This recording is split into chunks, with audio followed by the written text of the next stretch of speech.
Seizures के दौरान हमें क्या करना चाहिए और क्या नहीं करना चाहिए?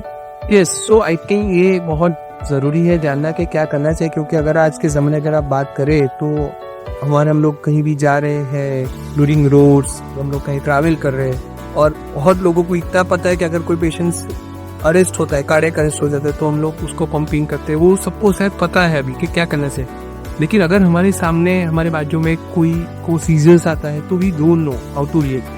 तो सबसे पहले क्या करना चाहिए बात करूँ तो अगर आप कहीं भी हो, आप जा रहे हो और आपके बाजू में किसी को सीजर्स के एपिसोड आते हैं, जर्की मूवमेंट्स आती है, पेशेंट अनकॉन्शियस होता है, तो सबसे पहला काम है आप उसको एक सेफ जोन में ले जाओ। कि अगर नज़दीक में अगर रोड के बीच में उसको आ रहा है या उसके बाजू में कोई ग्लास है या फायर है, तो उसको पकड़ के साइड में ले जाओ सेफ जोन में, जिससे उसको इंजरी ना हो। First thing. सेकंड थिंग, उसको जमीन पे लेटा दो, जिससे उसके गिरने के चांस कम हो जाते हैं। थर्ड थिंग, लेफ्ट साइड के पोजीशन में आप घुमा दो, क्योंकि एक्सपीरेशन के अंदर पेशेंट को सीजर्स आते हैं तो जरा चांसेस के वो न सलेवा अंदर चला जाए, जिससे टाइप्स ऑफ एक्सपीरेशन हो जाता है। तो उसको लेफ्ट साइड के लेटरल पोजीशन में आप उसको रख सकते हो, थोड़े उसके कपड़े लूज कर सकते हो तो ब्रीदिंग में डिफिकल्टी ना हो जाए, और अगर हो सके तो मोबाइल में उसका वीडियो ले लेना चाहिए।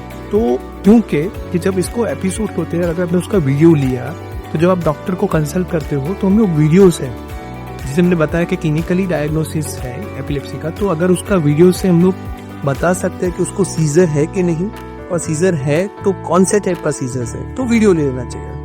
सो सेफ जोन में रखना, लेटा के लेफ्ट साइड सुला देना और उसका वीडियो लेना, जो करना चाहिए। क्या नहीं करना चाहिए, जो एक्चुअली हम लोग करते नहीं करना चाहिए कि उसको कुछ नहीं करना चाहिए। मतलब कि उसके हाथ पैर हम लोग यूजुअली पकड़ लेते हैं कि भाई उसको विगरस मूवमेंट्स में इंजरी ना हो, लेकिन अगर एपिलेप्सी में हाथ पैर मूवमेंट्स इतनी ज्यादा होती है, अगर आप उसके हाथ पैर पकड़ लेते हो तो उससे पेशेंट्स को और आपको दोनों को इंजरी होने के चांसेस बहुत बढ़ जाता है। कभी कभी इतने विगरस मूवमेंट अगर आप उसके हाथ पैर पकड़ लेते हो तो फ्रैक्चर होने के चांसेस, डिसलोकेशन होने के चांसेस बढ़ जाते हैं। तो हाथ पैर नहीं पकड़ने चाहिए।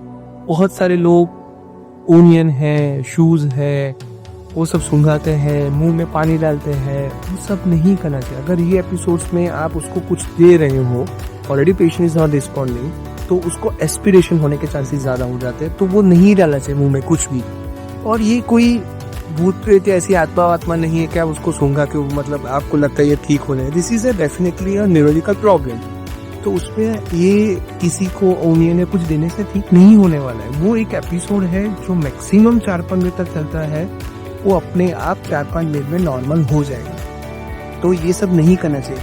कभी कभी वो लोग दांत बंद न हो जाए तो अपनी उंगलियां भी डाल देते, तो ऐसा नहीं करना चाहिए। बहुत बार लोगों की उंगलियां में भी डैमेज हो सकती है, बाइट्स हो सकते हैं, इंजरीज हो सकती है। सो नाक में कुछ डालना, मुंह में कुछ डालना, हाथ पकड़ लेना, आंखें बंद कर देना कि भाई आंखें उसके ऊपर हो जाती तो मैं बंद कर दूं, ये सब नहीं करना चाहिए।